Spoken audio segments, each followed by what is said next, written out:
बाप और बच्चे, बच्ची का भी नहीं।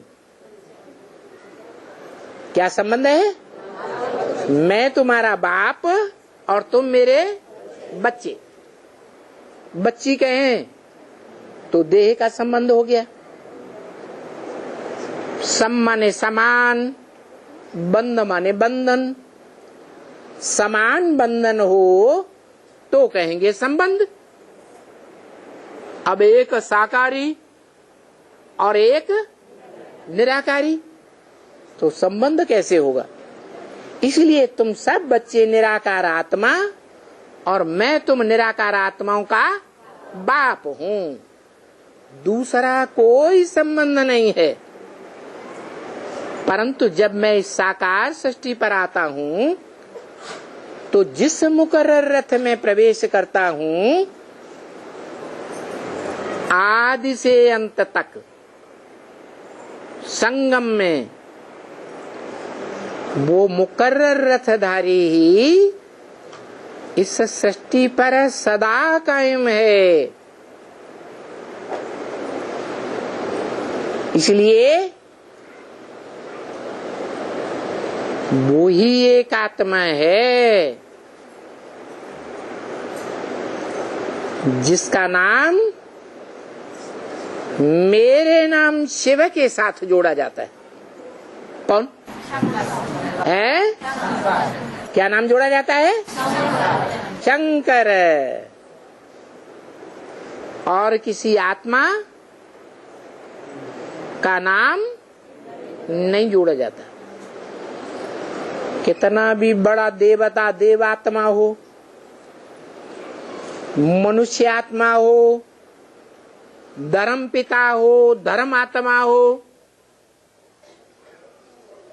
कोई बड़े से बड़ा राक्षस हो, भूत प्रेत आत्मा हो, कोई का नाम मेरे साथ नहीं जोड़ा जाता। और कहते भी हैं परम पिता परमात्मा। ऐसे कभी नहीं कहते परमात्मा परम पिता। क्यों? परम पिता का मतलब ही है जिसका कोई पिता न हो, जो परे ते परे है सब पिताओं के मुकाबले। दुनिया में जितने भी पिता हैं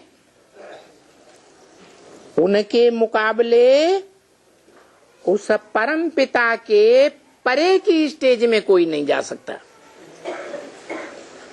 तो वो है परम पिता। परंतु पिताओं में तो उसको टैली किया जा सकता है? लेकिन आत्माओं में वो एक ही तुरीय आत्मा है जिसको किसी से टैली नहीं किया जा सकता,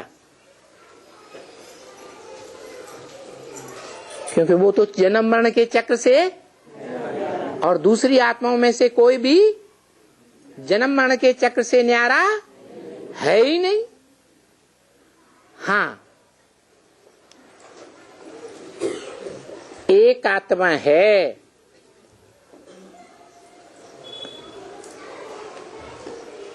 पार्टधारी आत्माओं के बीच में हीरो पार्टधारी।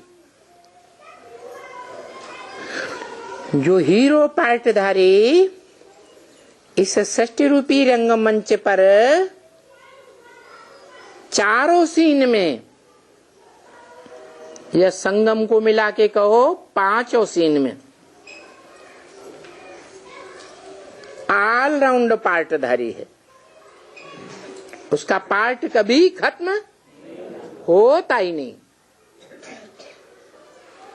तो वो एक आत्मा आत्माओं के बीच में, पार्ट बजाने वाली आत्माओं के बीच में, शरीर के द्वारा पार्ट बजाने वाली आत्माओं के बीच में परम पार्टधारी परमात्मा है। उससे परे का पार्ट बजाने वाली सृष्टि रूपी रंगमंच पर कोई भी आत्मा नहीं हो सकती। क्योंकि हीरो पार्टधारी को तो कोई क्रॉस कर ही नहीं सकता। इसलिए परमात्मा शब्द परमपिता के बाद ही लगाया जाता है और ये परंपरा आज तक भी भारत में चल रही है। कोई भी फर्म खोलेंगे,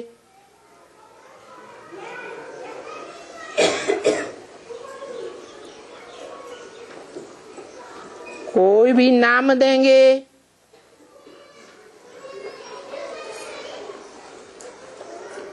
तो बाप का नाम जरूर देंगे। बाप को आगे रखेंगे और खुद पीछे हो जाएंगे। जैसे इस दुनिया में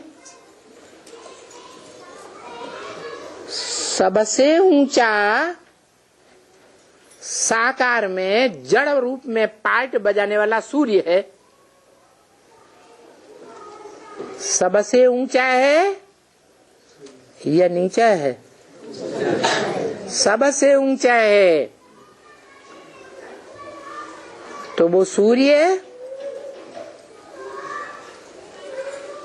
जड़ है, सारी दुनिया को रोशनी देता है, परंतु चैतन्य रूप में भी कोई ऐसा सितारा है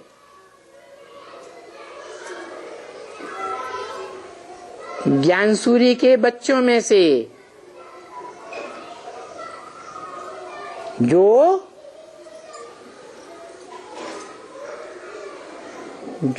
भी सितारे हैं, ज्ञान सितारे कहो, धरती के सितारे कहो, अच्छा उदाहरण के लिए आसमान के सितारे कहो, उन सितारों के बीच एक केंद्र बिंदु है। कौन सा सितारा? ध्रुव तारा। जैसे ध्रुव तारा अटल है, ध्रुव माना अटल, वो अपना स्थान कभी भी छोड़ता नहीं। ऐसे ही तुम धरती के सितारों के बीच, मनुष्य आत्माओं के बीच एक मनुष्य आत्मा ऐसी है जिसे हीरो पार्टधारी कहें, जिस हीरो पार्टधारी के आसपास सारे ही पार्टधारी चक्कर लगाते। क्या नाम बताया? अरे भक्ति मार्ग में भी उसका गायन है, अरे सितारों में भी उसका नाम है। जड़ सितारों में अभी तो नाम लिया, ध्रुव तारा। ध्रुव माने अटल है, क्या? अचल है, उसको कोई टाल नहीं सकता, चलायमान कर नहीं सकता। इस दुनिया में दूसरे विधर्मी विदेशियों में से ढेर सारे महत्वाकांक्षी हुए, जिन्होंने सारी दुनिया के ऊपर विजय प्राप्त करने की कोशिश की और भारत में आए, आक्रामक बनकर के विजय प्राप्त करने की कोशिश की। लेकिन भारत अटल रहा या चलायमान हो गया? उन आक्रमणकारियों के आक्रमण से विचलित हो करके हार खा ली या हार खिला के भगा दिया? चाहे कोई अलेक्जेंडर हो, नेपोलियन हो, मुसोलिनी हो, कोई भी विश्व विजय का आकांक्षी क्यों न रहा हो, लेकिन इस भारत में आकर के सबको मात खानी पड़ी, चलायमान हो गए, सबकी बुद्धि विचलित हो गई।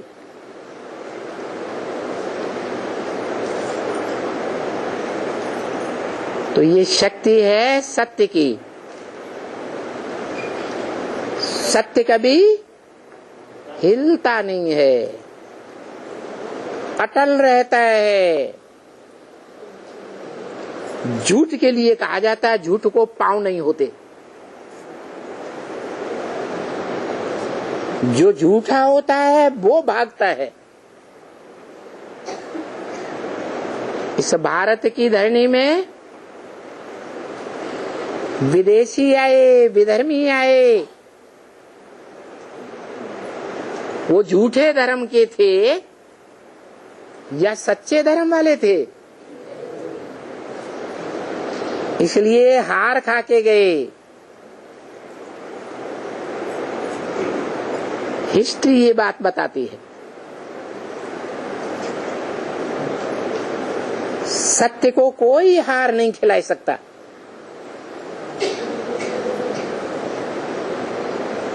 तो जो सत्य है, बेहद में सत्य साईं बाबा है और प्रैक्टिकल में सत्य का पार्ट बजाने वाला है। 5000 वर्ष के षष्ठी चक्र में चारों युगों में सत्य का पार्ट बजाने वाला है। उस सच्चे पार्टधारी को कोई हिला ही नहीं सकता।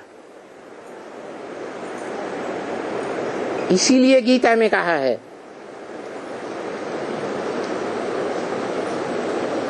नासतो विद्यते भावो, ना भावो विद्यते सतः। इस दुनिया में कभी भी सत्य का अभाव नहीं होता है। जैसे दुनिया में ढेर के ढेर विदेशी धर्मखंड हैं, विधर्मी धर्मखंड हैं। जैसे चीन, जापान, बौद्ध धर्मखंड,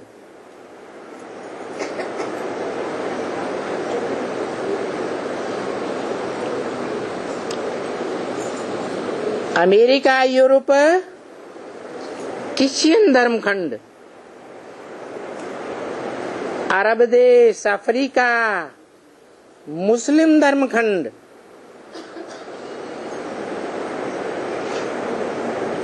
ये सब धर्मखंड, इनकी हिस्ट्री कोई नहीं कह सकता कि 2500 साल से पुरानी हिस्ट्री है।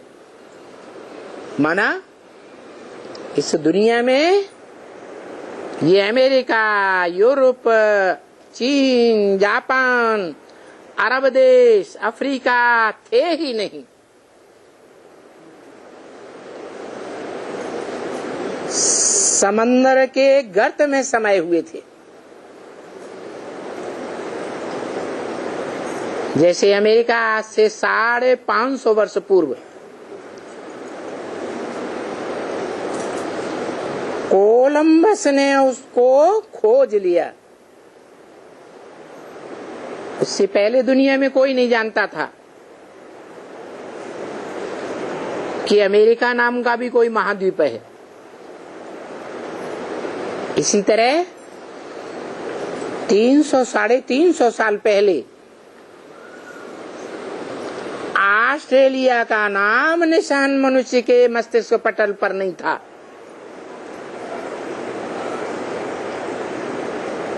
क्यों नहीं था? क्योंकि ये धर्मखंड पृथ्वी पर दिखाई ही नहीं देते थे ही नहीं। समुद्र के अंतराल में समाये हुए थे, डूबे हुए थे।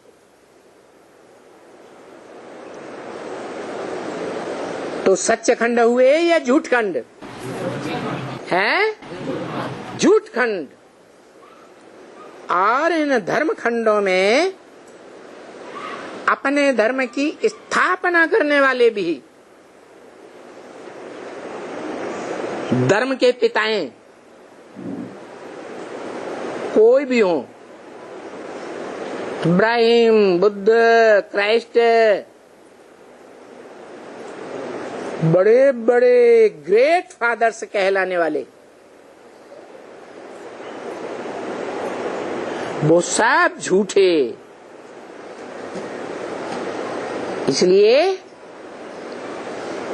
उन धर्म खंडों में पालना लेने वाले उनके फॉलोअर्स भी सब झूठे या सच्चे? सब झूठे।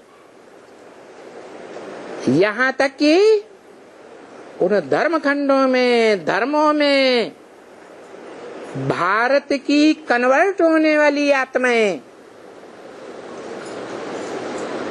जो 2500 वर्ष से इन विदेशियों विधर्मियों में कन्वर्ट होती रही, संघ के रंग में आती रही, वो सब झूठे या सच्चे? झूठे साबित होते हैं।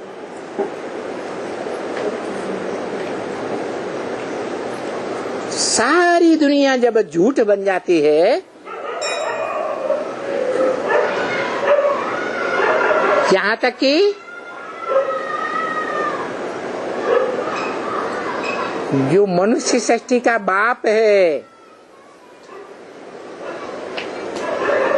वो भी संघ के रंग में आते आते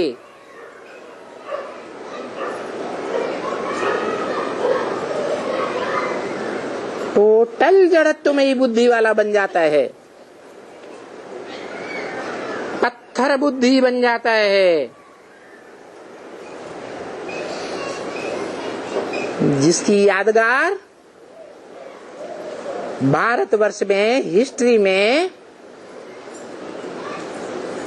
स्वर्णलिंग के नाम से पूजी जाती थी, रजत लिंग के नाम से पूजी जाती थी, ताम्रलिंग के नाम से पूजी जाती थी। अभी सारी दुनिया में वही लिंग काहे का हो गया? पत्थर का लिंग हो गया। लोहे की तरह काला हो गया।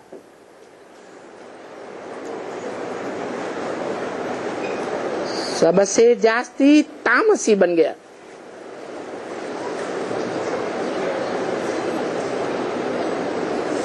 ऐसा तामसी बन गया जैसे दुनिया के आखिरी मानवीय संप्रदाय जिन्हें रशियंस कहा जाता है, नास्तिक, किसी धर्म पर आस्था न रखने वाले, वो इतने पत्थर बुद्धि बन जाते हैं कि जिस दुनिया में रहते हैं उसी दुनिया को भस्मसात करने का बारूद तैयार कर लेते हैं, एटम बम। जैसे कोई मूर्ख मूढ़ बुद्धि जिस डाली पर बैठता है उसी डाली को काटने लग पड़ता है।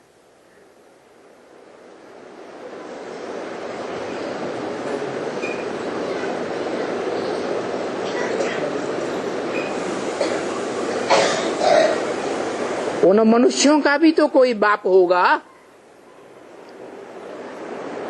है? मनुष्य सृष्टि का बाप जो सर्वधर्मों में मान्यता प्राप्त है, उसका गायन है। मुसलमान आदम कहते हैं, क्रिश्चियन लोग एडम कहते हैं, जैनी लोग आदिनाथ कहते हैं, हिंदुओं में उसे आदिदेव कहा जाता है। जिसकी सर्वधर्मों में मान्यता है वो मनुष्य सृष्टि का बाप आदम।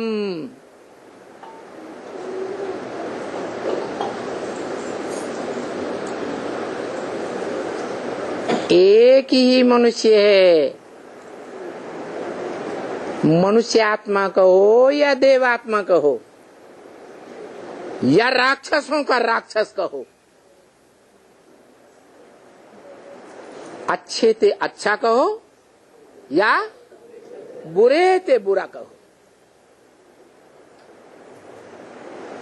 वो अच्छा पार्ट बजाने वाली मनुष्य आत्माओं का भी बाप और बुरा पार्ट बजाने वाली मनुष्य आत्माओं का भी बाप है।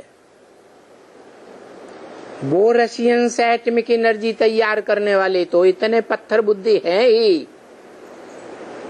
परंतु इतने पथरीली बुद्धि होने के बावजूद भी उनमें इतनी शक्ति नहीं है कि अपनी ही बनाई हुई रचना एटम बमों को विस्फोट कर सके, क्योंकि उन्होंने द्वितीय विश्व युद्ध में जो छोटी छोटी 20-20 मेगावाट की बम्बियां तैयार की थी, उनका भयंकर दुष्प्रभाव आज तक भी हॉस्पिटलों में पड़े हुए मनुष्यों के द्वारा हाय हाय करते हुए देख रहे हैं। वो जानते हैं कहीं हमने ऐसी भूल कर दी अब फिर से दोबारा एटॉमिक एनर्जी को विस्फोट करने की, क्योंकि अभी तो वह एटॉमिक एनर्जी इतना विस्तार का रूप ले चुकी है कि हजारों हजार वाट के एटम बम अनगिनत देशों में हैं। कोई देशों में प्रत्यक्ष भी हैं और कोई देशों में दबे छुपे भी हैं, कोई जानता भी नहीं। तो देखो,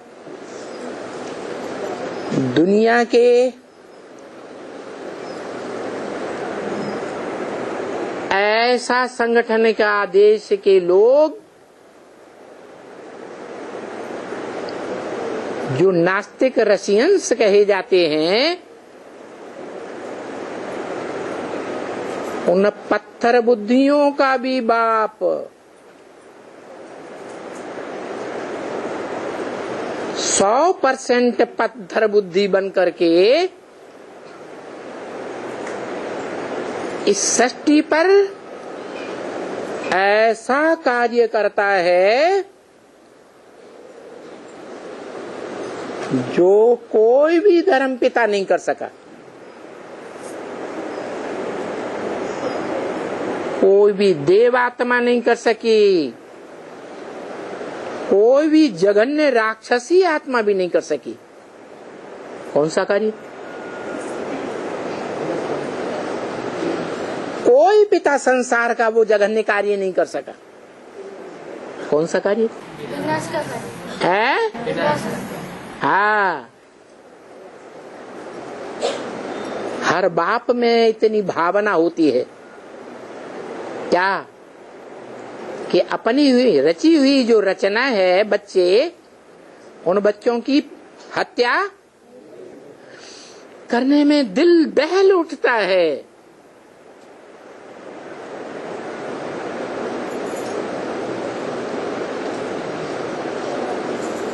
ये 3 संबंध दुनिया में ऐसे हैं, बाप, माता और गुरु। ये कभी भी अपनी रचना का पराभव नहीं दे सकते, क्योंकि सबके अंदर भावना होती है।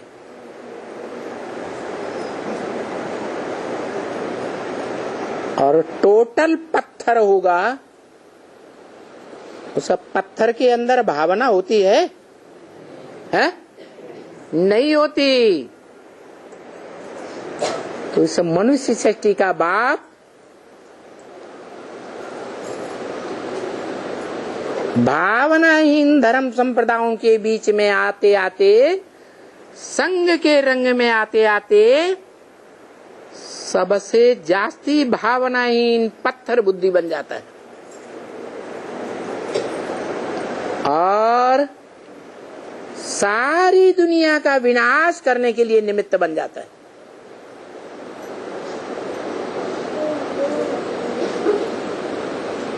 इतना भयंकर पार्ट है।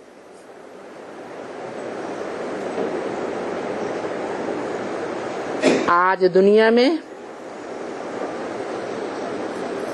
इतने बड़े बड़े राष्ट्र हैं,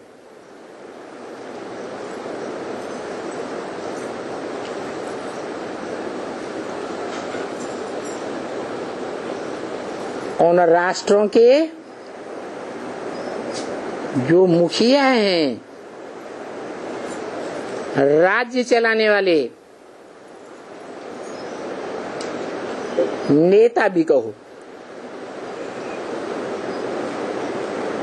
वो बड़े बड़े पावरफुल राज्याधिकारी हैं। ऐसे ऐसे पावरफुल राज्याधिकारी हैं अमेरिका में। अमेरिका जैसे राष्ट्र के, जिन्होंने ढेर के ढेर कंट्रीज, ढेर के ढेर देशों को, खासकर मुसलमानी राष्ट्रों को, इराक जैसे राष्ट्रों को राख बना दिया। जैसे उनका इस दुनिया में कोई अस्तित्व ही न रहा। एकदम कमजोर लुंजुम पुंजुम बना दिया।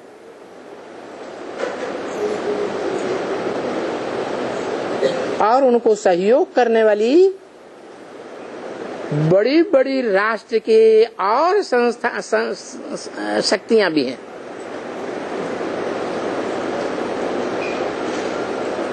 इन सभी राज्याधीशों से, दुनिया के बड़े बड़े धर्माधीशों से टक्कर लेने वाली वो महाशक्ति है जिसे हिंदुओं में, सिखों में खास कहा जाता है कालों का काल, महाकाल, जिसको कोई काल खा नहीं सकता। वो सारी दुनिया के राष्ट्रों को खा जाएगा, राष्ट्रपतियों को, प्रधानमंत्रियों को खा जाएगा, बड़े बड़े राज्याधिकारियों को खा जाएगा, धर्माधिकारियों को खा जाएगा। परंतु उसका बाल बांका करने की कोई में ताकत नहीं होगी।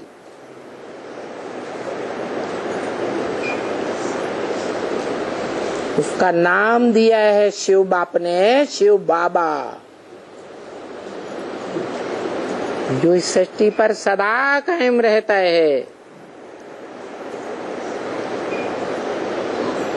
कभी भी लोप नहीं होता। जिसके लिए बोला कि हमारा बाप भी है, टीचर भी है और सदगुरु भी है, एक ही है, बाप, टीचर और सदगुरु। सुप्रीम बाप मनुष्य सृष्टि का, सुप्रीम टीचर मनुष्य सृष्टि का, और सदगुरु जो सिख लोग गाते हैं, एक सदगुरु अकाल मूर्त, एक ही सच्चा सदगुरु है। तो बाकी सब गुरु, सब देहधारी धर्म गुरु झूठे साबित होते, कोई भी सदगति नहीं कर सकते। एक ही सदगुरु है साकार में, जो सारी दुनिया की सदगति करता है।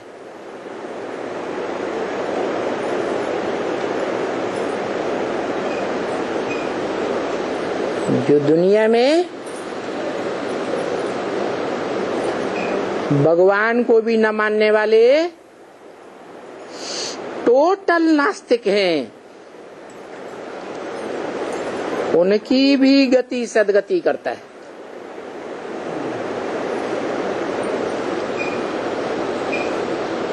उनके लिए बोला, शिव बाबा के लिए, कि वो तो स्वर्ग की स्थापना करते हैं। काय की स्थापना? स्वर्ग की स्थापना। स्वर्ग माने स्व माने आत्मा, ग माने गया। कहाँ गया? आत्मिक स्थिति में चला गया, तो वो स्वर्गवासी हो गया।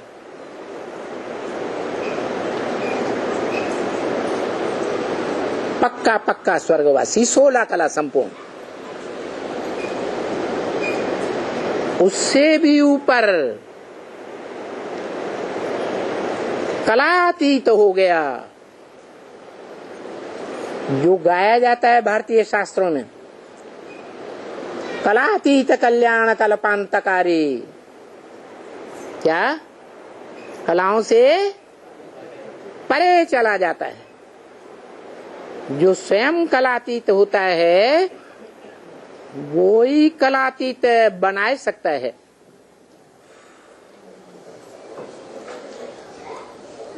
जो गायन है, अतीन्द्रिय सुख पूछना हो तो गोप गोपियों से पूछो। जो भगवान की 16,000 गोप गोपियां गाई जाती हैं, भगवान के साथ प्रैक्टिकल रूप में, शरीर से, शरीर की इंद्रियों के साथ गुप्त संबंध जोड़ने वाले हैं। कितनी? 16,108 मनुष्य आत्माएं, जिनके संगठन की यादगार संगठन रूपी माला आज भी भारत के पुराने पुराने मंदिरों में देखी जा सकती है। ऐसा संगठन बना था दुनिया में।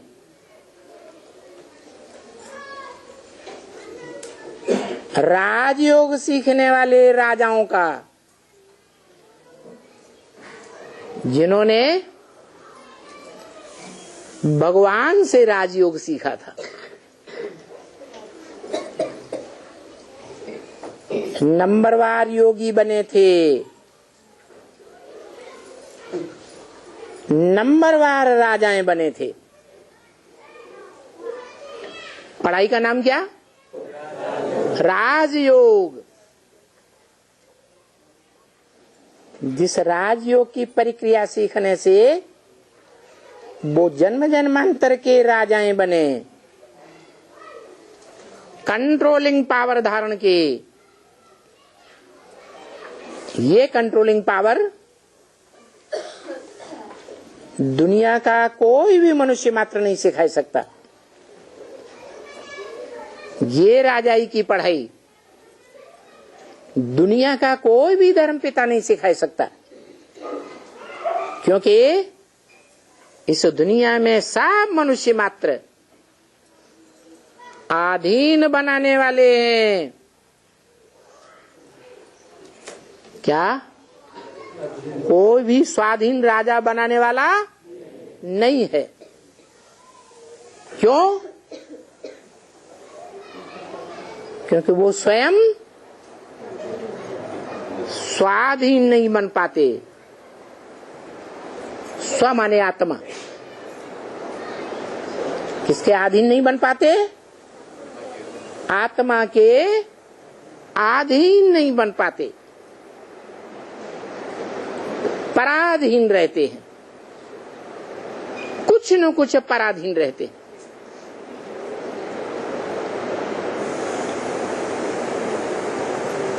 कहेंगे नंबरवार स्वाधीन बनते हैं, और जो बनते भी हैं नंबरवार स्वाधीन राजाएं बनते हैं। जो राजाएं कभी किसी के अधीन नहीं होते, प्रजा में होते हैं? नहीं होते। वो राजयोग सीखने वाली भगवान के बच्चे, उनकी संख्या निर्धारित है। कितनी? 16,108। जो बोला ब्रह्मा के मुख से कि त्रेता के अंत तक 16,108 की संख्या पूरी होती है। सतयुग आदि से लेकर के त्रेता के अंत तक जो 21 जन्म होते हैं, उन 21 जन्मों में कितने राजाएं प्रसिद्ध होते हैं? 16,108। कंट्रोलिंग पावर धारण करने वाले कंट्रोलर। और ये भी बता दिया कि सतयुग त्रेता के 21 जन्मों में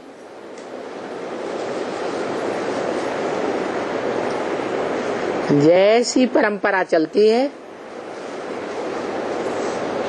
वही परंपरा कमोबीश द्वापर से कलयुग तक भी चलती रहती है। माना त्रेता के अंत में 16,108 तैयार होते हैं, माला बन जाती है, तो कलयुग के अंत में भी द्वापर और कलयुग दोनों युगों में जो भी राजाएं बनते हैं, उनकी संख्या प्रत्यक्ष हो जाती है। कितनी? 16,108। ये वो शक्तियां हैं जिन्होंने इस पृथ्वी पर संगठित होकर के स्वर्ग स्थापन किया था। भगवान के महावाक्यों के आधार पर, भगवान की दी हुई श्रीमत के आधार पर, जिस श्रीमत का नाम भारत के सर्वोपरि शास्त्र, सर्वशास्त्रमयी शिरोमणि श्रीमद भगवत गीता गाई हुई है। माने भगवान ने ही वो ज्ञान का गीत गाया है। दुनिया में और किसी भी धर्म पिता ने ऐसा ज्ञान का गीत नहीं गाया। आज भी दुनिया में सब धर्म वाले गीता के ज्ञान की गुह्यता का लोहा मानते हैं कि जितना गीता में जितना गहरा ज्ञान है, उतना गहरा ज्ञान हमारे धर्म शास्त्रों में नहीं है। तो साबित होता है कि शिव बाबा ही ईश्वर की स्थापना करते हैं और वो ही शिव बाबा कहते हैं। क्या? कौन कहते हैं? वो ही शिव बाबा कहते हैं कि मुझे याद करो। मना शिव बाबा नहीं कहते हैं मुझे याद करो है? आत्माओं का बाप ज्योति बिंदु बाप नहीं कहते हैं, जो सदा ज्योति बिंदु रूप में स्थिर रहता है वो नहीं कहते हैं मुझे याद करो है? अरे वो क्यों नहीं कहते? मन मना भव, मुझे याद करो, मेरे मन में समा जाओ।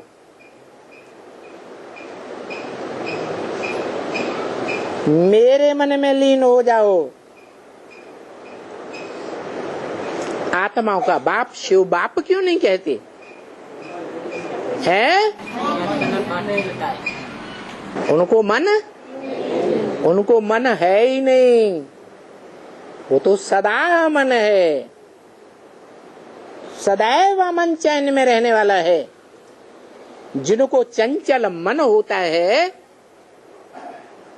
उनका अमन चैन गायब हो जाता है। मनुष्यों को मन होता है, इसलिए मननात् मनुष्य कहा जाता है। मनन चिंतन करने की जिसमें ताकत है उसे मनुष्य कहा जाता है। जानवरों में है ताकत है? नहीं है, तो उन्हें मनुष्य नहीं कह सकते। पक्षियों में भी, कोई भी प्राणी में मनन चिंतन मंथन करने वाला मन नहीं है, इसलिए उनको मनुष्य नहीं कहा जाता। सर्वोपरि प्राणी, सर्वोपरि प्राणी मनुष्य ही कहा जाता है। और मनुष्य नाम क्यों पड़ा है? मनुष्यों में जो सर्वोपरि मनुष्य है, जिसको शास्त्रों में मनु कहा है,